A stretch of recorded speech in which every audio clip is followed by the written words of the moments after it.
بسم اللہ الرحمن الرحیم۔ فرمان مصطفیٰ صلی اللہ تعالی علیہ وآلہ وسلم جو یہ درود شریف پڑھے گا اس پر رحمت کے 70 دروازے کھول دیے جاتے ہیں۔ صلو علی الحبیب۔ درود شریف یہ ہے صلی اللہ علیہ محمد۔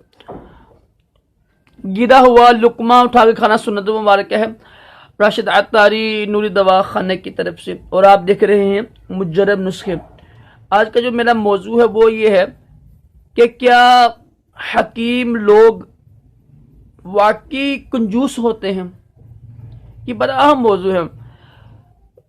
حکیم حضرات بیچارے بڑے بدنام ہیں، اور میں سمجھتا ہوں کہ حقیقتاً یہ کنجوس ہوتے ہیں۔ دیکھیے جتنے بھی بڑے بڑے حکیم گزرے نا، دیکھو جو حکیم ہے نا، سورت لقمان پوری ایک سورت نازل ہوئی ہے نا، پتہ نا ایک اللہ کے ولی ہوئے ہیں حضرت لقمان، وہ حکیم تھے، ان کو حکمت ملی تھی نا۔ اب جو حکیم حضرات ہوتے ہیں نا، علم کو چھپاتے کیوں ہیں؟ اس کی کیا وجہ ہوتی ہے؟ کیا وہ حق پر ہیں یا غلط ہیں؟ بہت بڑے بڑے حکیم حضرات جو گزرے ہیں، کشتے نسخے کیا کیا چیزیں چھپا کر قبر میں چلے جاتے ہیں، تو آپ کی نظر میں کیا یہ صحیح کرتے ہیں غلط کرتے ہیں؟ میری نظر میں بہت سخت غلط کرتے ہیں۔ میں نے تو اکثر اپنے استاد جی غلام صابر قادری عطاری صاحب سے بھی بحث کرتا ہوں، اور اپنے جو خالو جان تھے نا میرے، جو ان سے بھی میں نے اکثر بحث کی ہے، مگر جو حکیم حضرات ہیں نا مر جاتے ہیں، لیکن نسخے نہیں بتاتے ہیں، خود نسخے جمع کرتے رہتے ہیں۔ اچھا حکیم وہی ہوتا ہے جو نسخے آگے شیئر کرے۔ اب یہ کہتے ہیں جی لوگ اہل نہیں ہوتے، میں کہتا ہوں کہ آپ لوگ اہل تھے، آپ لوگ اہل تھے جب آپ طالب علم تھے، جو جن سے آپ نے سیکھا ہے انہوں نے آپ کو کچھ سکھا کے اگر نسخے دیے تھے نا۔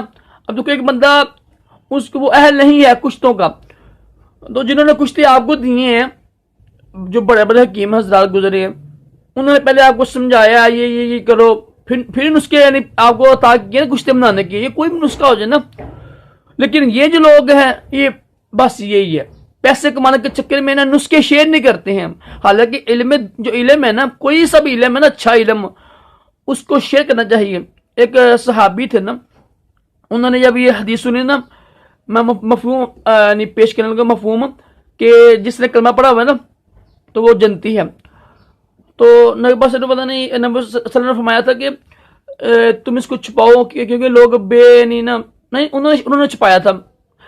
تو جب آخری وقت آیا نا، انہوں نے پھر حدیث بیان کر دی۔ انہوں نے کہا تھا، ان کے یہ الفاظ تھے کہ میں نے اس خوف سے نا کہ علم یعنی یہ نہ ہو کہ علم میں چھپا لوں اور مر جاؤں، صحابی تھے کو علم کی نانا نے شیئر کرنے کے لیے میں نے یہ حدیث بیان کر دی ہے، لیکن لوگ غافل ہو جائیں گے نا۔ جہاں حدیث کے الفاظ کے جی جس نے کلمہ پڑھا ہے وہ جنتی ہے، اس طرح لوگ پھر نماز روزے سے دور ہو جائیں گے۔ اب صحابہ کرام نے اپنا پورا علم شیئر کیا تو پوری دنیا میں الحمدللہ اسلام پھیلا ہوا ہے نا۔ لیکن جتنے بھی اچھے حکیم بھی ہیں، نہیں کہ سب برے حکیم ہیں، کنجوس ہیں، لیکن بے شمار جو حکیم ہیں نا، اب ہوتا کیا ہے، حکیم کچھ لحاظ سے اچھی ہیں، کچھ لحاظ سے غلط ہیں۔ اب لوگ کیا کرتے ہیں جی نسخے بتاؤ، نہ ان کا مزاج پتہ ہوتا ہے، ان کا مزاج کیا ہے، ٹھیک ہے، ان کی نبض کیسی ہے، ان کا پیشاب کا رنگ کیا ہے، اور بھی کافی علامت ہوتی ہیں، تو پھر تو ظاہر غلط کرتے ہیں۔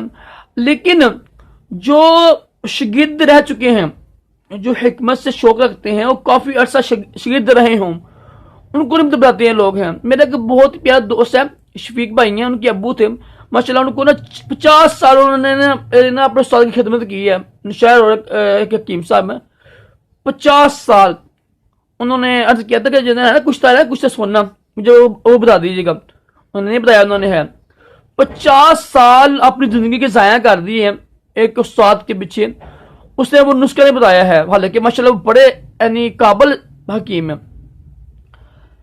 تو بے شمار ایسے حکیم ہیں بچارے مر جاتے ہیں، علم چھپا کے مر جاتے ہیں، کیونکہ میں ایسے حکیموں کی میں بہت زیادہ خلاف ہوں۔ الحمدللہ یوٹیوب ایسا ایک یعنی پلیٹ فارم ہے، الحمدللہ اچھے حکیم آ رہے ہیں، کشتے بنا رہے ہیں، لیکن کشتے ہوتے ہیں نا، کشتے میری ویڈیو آنے لگی ہے کہ نہیں، یہ کشتے نا کشتوں کے نقصانات ہیں نا وہ بہت زیادہ ہیں۔ اس کے فائدہ کم ہے، میں بتاؤں گا انشاءاللہ۔ تو آج کا یہ میرا موضوع تھا، اور آپ میرے اوپر میرے ساتھ نا اتفاق کریں گے، ایگری کریں گے، 80% جو حکیم ہے نا وہ کنجوس ہوتے ہیں، بیوقوف ہوتے ہیں۔ کیوں؟ کہ وہ اپنے علم کو شیئر ہی نہیں کرتے۔ دیکھو یار، ایک حکیم جو ہے اس نے 20-25 سال لگائے ہیں، بکس نہیں پڑھی ہے، اس کے پاس ایکسپیرینس ہو گیا نا، اس کے بعد اپنا جو اس کی زندگی نچوڑ اس نے وہ نکال لیا ہے، ٹھیک ہے، 30 سال 40 سال لگا کے اس نے زندگی کا نچوڑ نکال لیا ہے، یہ علاج۔ اب ایک طالب علم جیسے میں ہوں، طالب علم آیا ہے، اب اگر وہ استاد اس کو نہیں سکھائے گا، دیکھو نا، ہر چیز کتاب سے نہیں ملتی ہے، ہر چیز کتاب سے ملتی ہے نہیں، وہ اس کو سکھائے گا نہیں، پھر کیا ہوگا؟ وہ مر گیا، پھر یہ جو طالب علم ہوگا اس کے 20-30 سال پھر لگیں گے سیکھنے میں، سکھانے میں۔ اگر یہ وہی حکیم اس کو سکھا دے، یہ بیٹا یہ چیزیں، اس کا وقت بچ جائے، اور وہ اس طرح علم کافی زیادہ شیئر ہو سکتا ہے۔ تو آج کا میرا یہی موضوع تھا، مجھے امید ہے کہ آپ کو اچھا لگا ہوگا موضوع۔ حکیم جو حضرات ہیں نا، یہ بڑے کنجوس ہوتے ہیں، علم ظاہر نہیں کرتے ہیں۔ یہ میری آپ اس بات پر اتفاق کریں گے، جو یہ یوٹیوب کے اوپر جو حکیم بیٹھے ہوئے ہیں، 2 نمبر حکیم بیٹھے ہوئے ہیں، یہ کھجور کھا لو، ٹائمنگ میں اضافہ، یہ کھا لو، وہ جھوٹ بول رہے ہیں۔ جو صحیح نسخے ہوتے ہیں نا، جو الحمدللہ بڑے اچھے حکیم ہیں، اور میں ان کا الحمدللہ احترام کرتا ہوں، وہ ان کو دیکھا کریں آپ۔ لیکن بے شمار حکیم اپنے علم کو چھپاتے ہیں، بیچارے مر جاتے ہیں، مٹی میں چلے جاتے ہیں۔ اللہ تعالیٰ ہم سب کو بھی ہدایت دے، اپنے علم کا اظہار کیا کریں یار، اچھا علم ہے اس کا اظہار کریں۔ اللہ تعالیٰ ہم سب کو بھی عقل سلیم عطا کرے، علم نافع عطا کرے، دونوں جہانوں کی بھلائی عطا کرے، تمام جسمانی روحانی بیماریوں سے محفوظ رکھے۔ صلو علی الحبیب صلی اللہ علیہ وسلم۔